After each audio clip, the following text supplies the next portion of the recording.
Disons merci au Seigneur pour ce moment merveilleux qui nous donne de passer dans sa présence. J'espère que vous n'êtes pas fatigués. Nous allons continuer. Bienvenue encore dans sa sainte présence. Bienvenue dans sa sainte présence. Bienvenue dans sa sainte présence. Bienvenue dans sa sainte présence. Bienvenue dans sa sainte présence, frère. Bienvenue dans sa sainte présence. Merci Saint-Esprit. Merci pour ce que tu as fait. Merci pour les directives. Merci pour la direction. Merci pour le domaine que tu as voulu travailler. Merci pour les conseils de tes enfants. Merci pour ce que tes anges font. Merci pour tout. Si vous êtes prêts, on continue. Si vous êtes prêts, vous nous dites, la soeur va me faire signe. S'ils sont prêts, tout le monde est prêt, on continue. Ah, comment je me sens ici. Tu te sens bien aussi. Tu te sens vraiment bien. C'est bien pour toi. Magnifique Jésus. Magnifique Père. Quel Dieu nous avons à servir. Quel Père d'amour nous avons. Glorieux, magnifique, merveilleux, adorable. Célèbre notre Père. Merci Roi des Rois. Merci Père de gloire.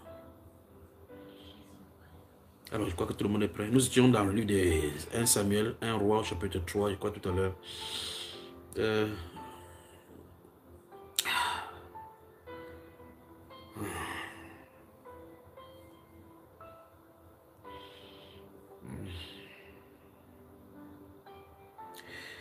1 Roi chapitre 3, nous étions au verset 5, je crois bien. À Gabaon, verset 5 du chapitre 3 de 1 Roi. À Gabaon, l'Éternel apparut en songe à Salomon pendant la nuit. Pendant qu'on dit, je crois que j'avais donné quand j'avais donné c'est 1 Samuel, c'est 1 Roi chapitre 3, verset, à partir du verset 1 jusqu'au verset 15. J'ai également dit 2 Samuel chapitre 28. Je vais expliquer ce qui se passe là-bas rapidement et on va y arriver. Vous vous souvenez que le roi Saül avait fait détruire tous ceux qui consultaient les esprits. La Bible déclare qu'il ne parlait ni par Torim, ni par les songes, ni par les prophètes. Et finalement, il va aller consulter Samuel par le songe. Donc, chez la sorcière d'Andor. Dans ces 2 Samuel chapitre 28, verset 6 à 15, 1 Samuel chapitre 28, verset 6 à 15, où Saül pas fait cette consultation, vous remarquez qu'ils disent que Dieu ne parle, il a consulté Dieu par les prophètes, il n'a pas répondu.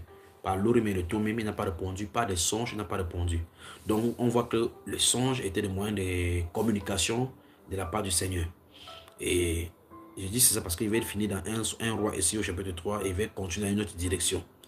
Nous sommes toujours où j'étais en train de vouloir parler, j'étais en train d'expliquer que le Seigneur a destiné le songe comme un moyen de communication au travers des prophètes. Nous avons vu cela dans le livre des Nombres au chapitre 12, verset 1 à 6. Dans le livre de Deutéronome chapitre 13, verset 1 à 5 également. Nous sommes ici avec le prophète Salomon. La Bible déclare à Gabaon, l'Éternel apparut au verset 5 de 1 Roi chapitre 3. À Gabaon, l'Éternel apparut en songe à Salomon pendant la nuit et lui dit, demande ce que tu veux et je te donne. Souvenez-vous, la conversation se place sur le plan spirituel. Donc Salomon en train de dormir et Dieu en train de parler dans son état de conscience, de subconscient. Verset 6, Salomon répondit, tu as traité avec une grande bienveillance ton serviteur David, mon père, parce qu'il marchait en ta présence dans la fidélité, dans la justice et dans la droiture de cœur envers toi. Tu lui as conservé cette grande bienveillance et tu lui as donné un fils qui est assis sur son trône, comme on le voit aujourd'hui. Vous pouvez imaginer le corps de quelqu'un de parler. Ça, c'est le corps, c'est le vrai être Salomon ici qui est en train de parler à Dieu. Il n'est pas en train de parler à Dieu comme je suis en train de vous parler maintenant, comme un être humain de chair qui parle. Ça, c'est la part. Il est en train de dormir. Et Dieu est en train de causer avec lui, le corps, le vrai être qui est créé à l'image de Dieu. La partie de Salomon qui est prophète. Ah, verset 7. Maintenant, Éternel mon Dieu, tu as fait régner ton serviteur à la place de David, mon père, et moi je ne suis qu'un jeune homme. Je n'ai point d'expérience. Ton serviteur est au milieu du peuple que tu as choisi, peuple immense, qui ne peut être ni compté ni nombré à cause de sa multitude. Accorde donc à ton serviteur un cœur intelligent pour juger ton peuple, pour discerner le bien et le bien du mal, car qui pourrait juger ton peuple, ce peuple si nombreux? Cette demande de Salomon plutôt Seigneur, souvenez-vous, ce n'est pas dans la conscience, ce n'est pas dans le cerveau, dans l'intelligence charnelle que Salomon a répondu. Je suis en train de dire, ce n'est pas en tant qu'être humain normal, dans le sens de la chair du thème, comme quelqu'un, je suis en train de parler avec vous, m'entendez maintenant. C'est le corps qui parle, le corps, c'est l'être spirituel qui parle comme ça. La partie de l'être qui, selon 2 Corinthiens chapitre 5, désire quitter pour être dans ailleurs, comme Paul le dit. Verset 10 dit, cette demande de Salomon plût au Seigneur. Et Dieu lui dit, puisque c'est là ce que tu demandes, puisque tu ne demandes pas, tu ne demandes pour toi ni une longue vie, ni les richesses, ni la mort de tes ennemis, et que tu demandes de l'intelligence pour exercer la justice. L'intelligence pour exercer la justice, c'est l'intelligence qui est dans l'esprit. Voici, j'agirai selon ta parole et je te donnerai un cœur sage. Je te donnerai un cœur sage et intelligent, de sorte qu'il n'y aura eu personne avant toi et qu'on ne verra jamais personne de semblable à toi. Je te donnerai en outre, en plus, ce que tu n'as pas demandé, des richesses et la gloire, de telle sorte qu'il n'y aura pendant toute ta vie aucun roi qui soit par ton pareil. Et si tu marches, maintenant conditionné, si tu marches dans mes voies, en observant mes lois et mes commandements, comme l'a fait David ton père, je prolongerai tes jours. Salomon s'éveilla, le verset 4, écoutez bien, Salomon s'éveilla. Salomon s'éveilla. Et voilà le songe. Donc, Salomon ne causait pas comme le Salomon qu'on avait dit saluer avec nos mains le matin. Dans la nuit, son esprit, avec l'esprit de Dieu, parlait. D'où la nécessité de ce que le Saint-Esprit a fait ce soir en purifiant les consciences, en purifiant les pensées des uns et des autres, afin que nous puissions marcher devant lui de façon irréprochable et irrépréhensible. La chair ne peut pas se plaire à Dieu. Satan fait tout et tout au travers de notre chair de contaminer celui qui est à l'intérieur. Car c'est celui qui est à l'intérieur qui est agréable au Seigneur. Et c'est lui à qui Dieu veut parler. Si Dieu veut parler à Salomon physiquement, Salomon va aimer les femmes comme vous voyez là. Mais le Salomon qui est à l'intérieur désire Dieu de tout son être. Voilà, regarde la conversation qu'il a eue avec Dieu. Salomon s'éveilla. Une fois de plus, on voit que le songe est placé dans le contexte ici du sommeil. Que Dieu vous bénisse, que Dieu vous bénisse. Allons au niveau de Jérémie. Baladons dans le livre de Jérémie, chapitre 23, chapitre 27 et chapitre 29. Que Dieu vous bénisse, que Dieu vous bénisse. Je suis encore avec les songes et les prophètes. On a commencé par le livre de Genèse, en touchant Joseph, Jacob, son papa. On a touché les prophètes Moïse, Élie, Moïse, Myriam et son frère Aaron, avec les autres prophètes. Il y en a plein dans les Saintes Écritures, mais on va quand même balayer. Et puis on va aller dans le Nouveau Testament, les songes. J'étais en train de dire, et dans la partie avant que le Saint-Esprit ne prenne le contrôle pour purifier ses enfants, j'étais en train de dire que le songe est intimement lié au prophète. Comme nous avons lu dans le livre des Nombres, chapitre 12, les versets 1 à 6. J'ai dit quoi? Jérémie. Allons-y dans le livre du prophète Jérémie. Jérémie chapitre 23. Donc on va lire successivement les chapitres 23, 27 et 29. On va prendre les passages là-bas. Au chapitre 23, lisons le verset 25. Prenez le temps de lire le livre de Jérémie. Prenez le temps de lire. Et je vous suggère que si vous voulez lire le livre de Jérémie, soyez à jeûne. Jérémie chapitre 23, lisons les versets 25 à 27. Prenons là-bas. Versets 25 à 27. Jérémie 23. Et puis dans le chapitre 27, nous allons lire quoi? Le chapitre 27, nous allons lire les versets 7 à 16. Lisons ceci, lisons c'est Jérémie chapitre 23, 27 et 29, avec en image, en arrière-pensée, ce que nous avons lu dans Deutéronome 13. J'espère que nous n'avons pas oublié. Le fait que les prophètes prophétisent, ou bien les songeurs, et que ça arrive à s'accomplir, mais que ceci pousse à détourner les gens de la voie de Dieu. Donc pensez-y, pendant qu'on va lire ceci maintenant. Jérémie chapitre 23, verset 25 à 27, dit ceci. J'ai entendu ce que disent les prophètes qui prophétisent en mon nom le mensonge, disant, j'ai eu un songe, j'ai eu un songe. Vous voyez? Donc, les prophéties peuvent venir par songe. C'est-à-dire que vous dormez, le prophète, en fait, le prophète ne dort pas, l'homme peut dormir. Mais le prophète ne dort pas parce que c'est dans ce subconscient que Dieu place ses désirs et sa volonté.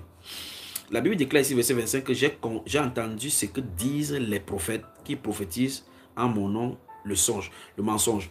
Si vous avez dans le contexte de Jérémie, Jérémie est un prophète qui se trouve à Jérusalem.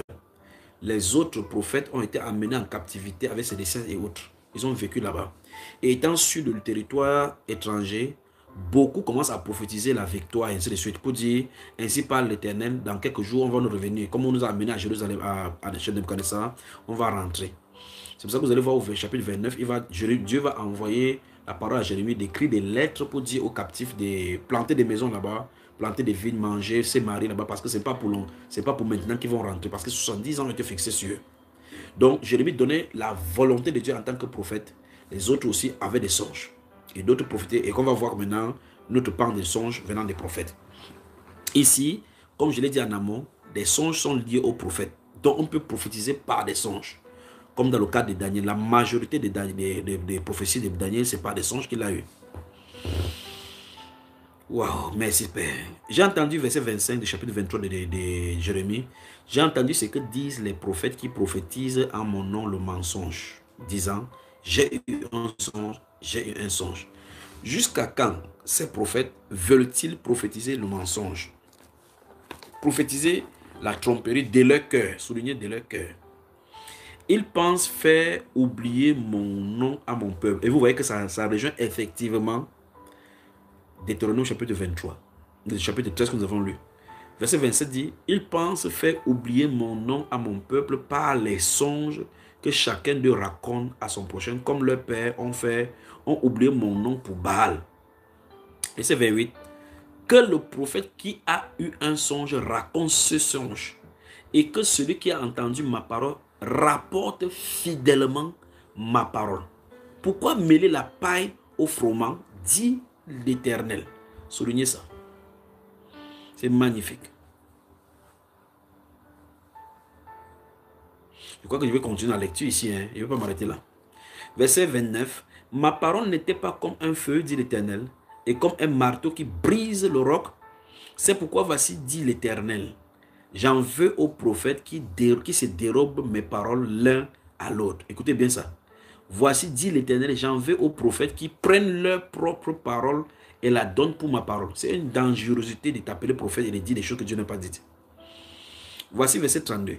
Voici, dit l'Éternel, j'en veux à ceux qui prophétisent les songes faux. Verset 32. Soulignez. Qui les racontent et qui égarent mon peuple. Vous voyez donc que, j'espère que tout le monde est en train de m'écouter maintenant. Si vous travaillez dans l'office de prophète, vous pouvez avoir un songe qui ne vient pas de Dieu, vous égarez déjà avec. Oui, imaginez ça. Verset 32 encore. Voici, dit l'Éternel, j'en veux à ceux qui prophétisent des songes faux. Donc, comment un songe doit être faux si tu ne l'as pas vu? Voilà la première chose. Le songe que tu n'as pas vu, si tu veux raconter quelque chose que j'ai vu tes choses alors que tu n'as pas vu, c'est déjà le mensonge parce que tu es en train de mentir que tu as vu quelque chose alors que tu n'as pas vu. Parce qu'en haut, il a dit que celui qui a eu un songe raconte le songe qu'il a eu. Parce que les gens disaient qu'ils ont vu les songes, pourtant ils n'ont pas vu les songes. Or, d'autres encore parmi eux avaient le désir de rentrer. D'autres avaient le désir de consoler le peuple pour dire, prenez courage, Dieu va vous faire rentrer. Souvenez-vous d'Ézéchias, de Sédécias qui était venu devant, Anani qui était venu devant Jérémie. Il a fait le conte de fer en bois pour commencer à dire, ainsi parle l'Éternel, je vais briser le jour de Nebuchadnezzar. Ananias a prophétisé, Jérémie a prophétisé, deux prophéties contraires. Alors il dit ici que, verset 32, voici, dit l'Éternel, j'en veux à ceux qui prophétisent des songes faux. Donc si tu disais des songes que tu n'as pas vus, il faut te repentir ce soir, maintenant alors que tu m'écoutes, et ne plus faire cela. Ça ne sert à rien de paraître spirituel devant les gens, alors que Dieu ne t'a pas fait. Le bâton de Dieu est prêt à frapper. Voici ce que dit l'Éternel, j'en veux à ceux qui prophétisent des songes faux, qui les racontent et qui égarent mon peuple, par leurs mensonges et par leur témérité. Je ne les ai point envoyés. Je ne leur ai point donné d'ordre et ils ne sont d'aucune utilité à ce peuple, dit l'Éternel. Wow. Verset 33. Si ce peuple ou un prophète ou un sacrificateur te demande quelle est la menace de l'Éternel, tu leur diras quelle est cette menace. Je vous rejetterai, dit l'Éternel. Verset 34. Et le prophète, le sacrificateur ou celui du peuple qui dira menace de l'Éternel, je le châtierai, lui de sa maison. Lui et sa maison. Vous direz, chacun à son prochain, chacun à son frère, car répondu l'Éternel, car dit l'Éternel. Mais vous ne direz plus menace de l'Éternel, car la parole de chacun sera pour lui une menace. Vous tordez les paroles du Dieu vivant, de l'Éternel des armées, notre Dieu. Tu diras au prophète que tu as répondu l'Éternel, car dit l'Éternel. Et si vous dites encore menace de l'Éternel, alors ainsi parle l'Éternel, parce que vous dites ce mot, menace de l'Éternel, quoique j'ai envoyé vers vous pour vous dire, vous ne direz pas menace de l'Éternel. À cause de cela, voici, je vous oublierai. Et je vous rejetterai, vous et la ville que j'avais donnée à vous et à vos pères. Je vous rejetterai loin de ma face. Je mettrai sur vous un opprobre éternel et une honte éternelle qui ne s'oubliera pas. dit le Seigneur. Vous voyez comment Dieu peut faire? Non, mais c'est terrible. Terrible. Terrible. Alors, la Bible nous montre clairement ici que les gens peuvent raconter les songes qui ne viennent pas de Dieu. Allons-y au chapitre 27. Chapitre 27. Chapitre 27. De Jérémie toujours. Que Dieu nous vienne en aide. Jérémie chapitre 27, verset... on va lire à partir du verset 7. 7 à 16. Disons ce que ça dit. Verset 7. Toutes les nations lui seront soumises, à lui, à son fils et au fils de son fils, jusqu'à ce que le temps de son pays arrive et que les nations puissantes et des grands rois la servissent. Ça, c'est la prophétie sur Babylone et son temps d'accomplissement. Si une nation, si un royaume ne se soumet pas à lui, à Nebuchadnezzar, roi de Babylone, et ne livre pas son coup au joug du roi de Babylone, je châtierai cette nation par l'épée, par la famine et par la peste, dit l'Éternel, jusqu'à ce que je l'ai anéanti par sa main. Et vous, écoutez bien, et vous, n'écoutez pas vos prophètes, virgule, vos devins, virgule, vos songeurs, virgule, vos astrologues, virgule, vos magiciens qui vous disent, vous ne serez point asservis au roi de Babylone. La question c'est, ces gens-ci avaient des informations où? Parce que Dieu a dévoilé sa volonté. Que sa volonté, c'est que toute nation soit soumise à Nebuchadnezzar. S'il passe n'importe quelle nation, que tu aies fait du bien ou du mal, dans la volonté parfaite de Dieu, parce qu'il est en train de dévoiler un plan sur la terre. Et les autres personnes avaient des astres, consulté des astres, l'alignement des planètes, et ils disaient que non, Nebuchadnezzar, on peut lui résister, ainsi de suite. Et Dieu dit que, je pose donc la question, où est-ce que ceux-ci avaient les informations? La nuit, les songes venaient de qui? Verset 9, verset 10 dit, car c'est le mensonge qu'il vous prophétise, afin que vous soyez éloignés de votre pays, afin que je vous chasse et que vous périssiez. Mais la nation qui pliera son cou sous le joug du roi de Babylone, et qui lui sera soumise, je la laisserai dans son pays, dit l'Éternel, pour qu'elle le cultive et qu'elle y demeure. Voilà la volonté de Dieu. Verset 17, verset 12. J'ai dit entièrement les mêmes choses à Sédécias, roi de Juda. Pliez votre cou sous le joug du roi de Babylone. Soumettez-vous à lui et à son peuple et vous vivrez. Pourquoi mourriez-vous, toi et ton peuple, par l'épée,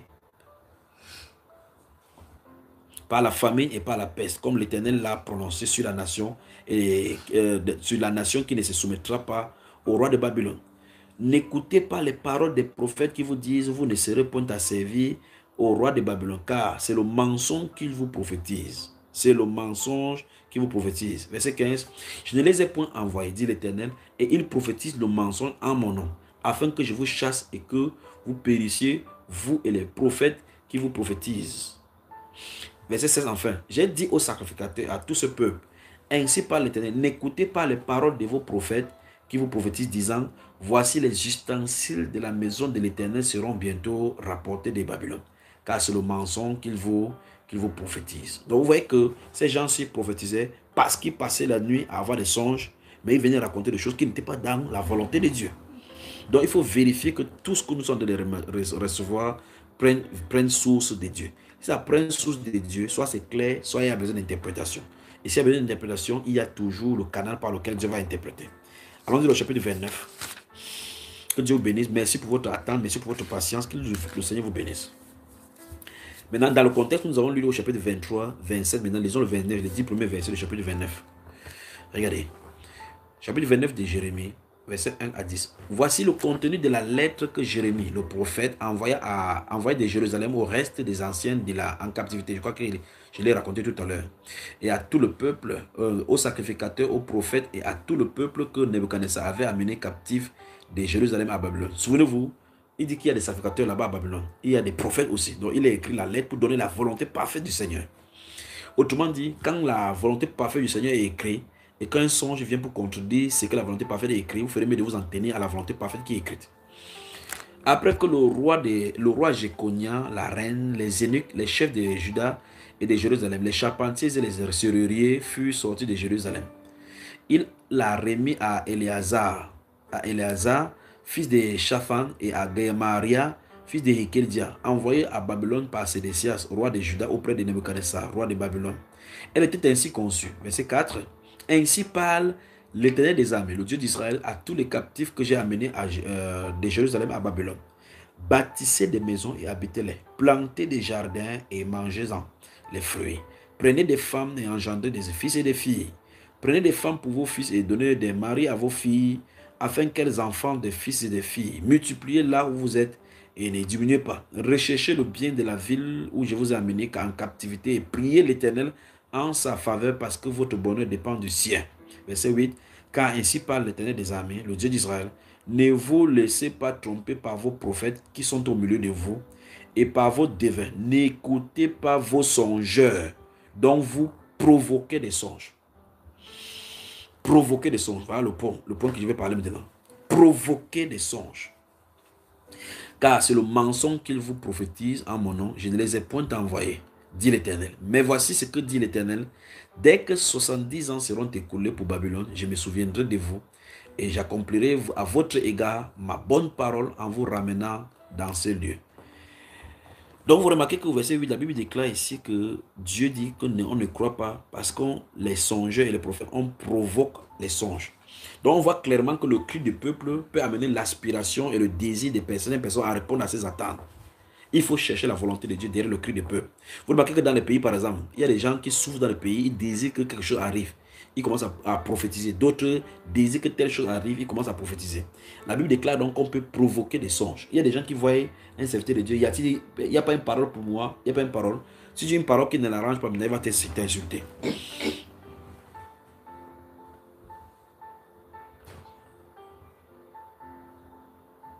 Donc ne provoquons pas des songes.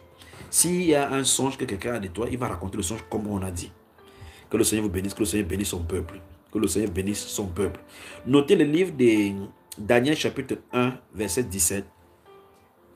Daniel chapitre 1, verset 17. Chapitre 2 et 4. Daniel chapitre 1, verset 17. Daniel, le prophète Daniel, chapitre 1, verset 17. Daniel chapitre 2, chapitre 4, chapitre 7, verset 2 et suivant.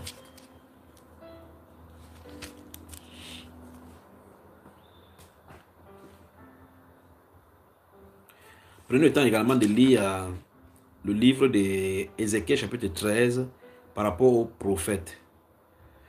Je crois que c'est mieux qu'on y va. C'est mieux qu'on va dans le livre d'Ézéchiel d'abord. Donc notez Ézéchiel chapitre 13 également. Il dit Daniel chapitre 1 verset 17, chapitre 2 verset 1 et suivant. Donc c'est tout le chapitre 2 même qui parle des songes. Le chapitre 4 et le chapitre 7. Dans Daniel, on va revenir au verset 1, chapitre 1, chapitre 4 et chapitre 7. On va lire quelque chose. Regardons, allons rapidement, courons rapidement dans Ézéchiel chapitre 13. Ézéchiel chapitre 13. La Bible déclare à partir du verset 1. La parole de l'Éternel me fut adressée en ces mots. Fils de l'homme, prophétise contre les prophètes d'Israël qui prophétisent et dis à ceux qui prophétisent selon leur propre cœur. Écoutez la parole de l'Éternel. Ainsi parle le Seigneur l'Éternel. Malheur aux prophètes insensés qui suivent leur propre esprit et qui ne voient rien. C'est dangereux. Le ministère prophétique, c'est l'un des ministères les plus dangereux parce que vous pouvez amener les gens en enfer comme vous pouvez sauver totalement les gens de l'enfer. Et toi qui prophétises, tu es en danger et tu mets les gens en danger. Verset 4. Tels des renards au milieu des ruines, tels sont des prophètes, ô Israël. Vous n'êtes pas montés devant les brèches. Vous voyez ça? Vous n'avez pas entouré d'un mur la maison d'Israël pour demeurer ferme dans le combat. Donc en fin de compte, la Bible déclare ici que les prophètes d'abord sont les intercesseurs. Monter la brèche, on dit que c'est ceux qui restent dans l'intercession. Parce qu'il faut rester dans l'intercession comme Habakkuk le fit en disant qu'il reste à son poste pour veiller. Ce sont des sentinelles. Sentinelles, que dis-tu de la nuit? Que dis-tu de la nuit? Qu'est-ce que la parole de Dieu? Qu'est-ce que Dieu pense de telle ou telle situation? C'est le prophète, c'est au prophète qu'on doit demander cela. Aujourd'hui, c'est le prophète qui met la main dans la poche, passe le temps dans la boisson et venez dire n'importe quoi. Verset 5, vous n'êtes pas monté devant la brèche, vous n'avez pas entouré d'un mur la maison d'Israël. On parle ici de l'intercession, de rester à la brèche, de prier. Verset suivant, alors, pour demeurer ferme dans le combat au jour de l'Éternel. Verset 6, écoutez bien. Leurs visions sont vaines et leurs oracles menteurs. Ils disent, l'Éternel a dit et l'Éternel ne les a point envoyés. Et ils font espérer que leur parole s'accomplira. Verset 7. les visions que vous avez ne sont-elles pas vaines et les oracles que vous prononcez ne sont-ils pas menteurs? Vous dites, l'Éternel a dit et je n'ai point parlé. Alors la question c'est, ils ont entendu oui ou non? Ils ont vu quelque chose oui ou non? Si l'Éternel n'a point parlé, qui a parlé pour qu'il préserve cela? Souvenez-vous de 1 Roi chapitre 22, quand Dieu voulait que Akab va monter et périsse, et qu'il est resté, le ciel s'est tourné. Souvenez-vous de l'histoire avec Miché, où l'esprit est sorti pour dire que je serai un esprit de mensonge dans leur bouche. Il prophétisait vraiment par un esprit, mais l'esprit ne venait pas de Dieu. Alors la Bible déclare ici, verset 7, les visions que vous avez ne sont-elles pas vaines, et les oracles que vous prononcez ne sont-ils pas menteurs? Vous dites, l'Éternel a dit, et je n'ai point parlé. 8, c'est pourquoi ainsi parle le Seigneur l'Éternel. Parce que vous dites des choses vaines. Vous voyez pourquoi les choses de vanité qu'on a vu dans le livre d'Ecclésiaste chapitre 5, verset 6, que les songes peuvent naître de beaucoup, multitude de vanités, des choses de vaines. Donc si vous sortez comme ça, la Bible déclare qu'il y a des prophéties contre vous concernant cela.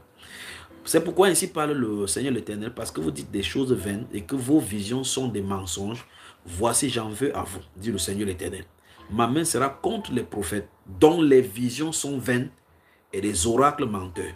Ils ne feront point partie de l'assemblée de mon peuple. Ils ne seront pas inscrits dans le livre de la maison d'Israël. Ils n'entreront pas dans le pays d'Israël et vous saurez que je suis le Seigneur l'Éternel. Ces choses arriveront parce qu'ils égarent mon peuple en disant paix quand il n'y a point de paix. Et mon peuple bâtit une muraille et eux, ils la couvrent de plâtre. Dis à ceux qui la couvrent de plâtre qu'elle s'écroulera. Une pluie violente surviendra et vous, pierres de grêle, vous tomberez et la tempête éclatera. Et voici la muraille s'écroule. Ne vous dira-t-on pas où est le plâtre dont vous l'avez couvert? C'est pourquoi ainsi parle le Seigneur l'Éternel. Je ferai dans ma fureur éclater la tempête. Il surviendra dans ma colère une pluie violente et des pieds de grêle tomberont avec fureur pour détruire. J'abattrai la muraille que vous avez couverte de plâtre. Je lui ferai toucher la terre et ses fondements seront mis à nu. Elle s'écroulera et vous périrez au milieu de ses ruines. Et vous saurez que je suis l'Éternel. J'assouvierai ainsi ma fureur contre la muraille et contre ceux qui l'ont couvert de plâtre. Et je vous dirai, plus de muraille. Et c'en est fait de ceux qui la replataient. Des prophètes d'Israël qui prophétisent sur Jérusalem et qui ont sur elle des visions de paix quand il n'y a point de paix. Vous voyez cela? Dit le Seigneur. Donc n'essayez pas de donner une vision à quelqu'un pour le consoler quand Dieu n'a pas parlé. Ne forcez pas. Quand Dieu n'a pas parlé, dites Dieu ne m'a pas dit quelque chose. Parce que la Bible va parler de vous qui provoquez des songes.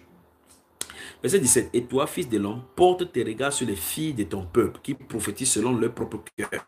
On dit les filles qui prophétisent selon leur propre cœur. Les filles qui prophétisent leur propre cœur. Dieu m'a dit que tel est mon ami. Dieu a dit que tel est ma femme, mon mari. Et prophétise contre elle. Tu diras, ainsi parle le Seigneur l'Éternel. Malheur à ceux qui fabriquent des coussinets pour toutes les essais. C'est quand même terrible. Et qui font des voiles pour les têtes des gens de toute taille, afin de surprendre les âmes. Vous voyez? Pour les filles, c'est encore très grave. Parce que quand il te prophétise, elle veut tourner seulement ton cœur. Ton âme est captivée par le péché. Pensez-vous surprendre les âmes de mon peuple et conserver votre propre âme? Vous me déshonorez auprès de mon peuple. Pour des poignées d'orge et des morceaux de pain, en tuant des âmes qui ne doivent pas mourir et en faisant vivre des âmes qui ne doivent pas vivre, trompant ainsi mon peuple qui écoute le mensonge. C'est pourquoi ainsi parle le Seigneur l'Éternel. Voici, j'en veux à vos coussinets par lesquels vous supprimez les âmes afin qu'elles s'envolent. Vous voyez ça? Et je les arracherai de vos bras. Je les délivrerai des âmes. Et je délivrerai les âmes que vous cherchez à surprendre afin qu'elles s'envolent. J'arracherai aussi vos voiles et je délivrerai de vos mains mon peuple. Et ils ne serviront plus de pièges entre vos mains. Et vous saurez que je suis l'Éternel. Parce que vous affligez le cœur du juste par des mensonges, quand moi-même je ne les ai point attristés, et parce que vous fortifiez les mains du méchant pour l'empêcher de quitter sa mauvaise voie et pour le faire vivre, vous n'aurez plus de vaines visions et vous ne prononcerez plus des oracles. Je délivrerai de vos mains mon peuple et vous saurez que je suis le Seigneur. Ça, c'est la souveraineté de Dieu maintenant qui dit, je me lève maintenant pour donner les vraies visions à mon peuple et j'arrache maintenant les mains des faux prophètes et des faux songeurs maintenant son peuple. Gloire à lui à jamais. Alors la Bible dénonce ici des faux prophètes, des faux personnes qui donnent des songes qu'ils n'ont pas vus, et des fausses sœurs qui n'ont pas vu des visions, mais racontent. Mon frère, ma soeur, il y a d'autres personnes qui racontent des choses en termes de songes alors qu'ils ont seulement entendu. Il faut qu'on arrête cela au milieu de nous, afin que les choses... Nous avons un grand Dieu qui a un vrai don qui nous a promis. Nous avons un grand Dieu qui a un vrai don qui nous a promis. Ne prenons pas ce qui est counterfeit, ne prenons pas ce qui est le faux. N'acceptons pas le faux dans notre milieu. N'acceptons pas le faux dans notre milieu. N'acceptons pas le faux dans notre milieu.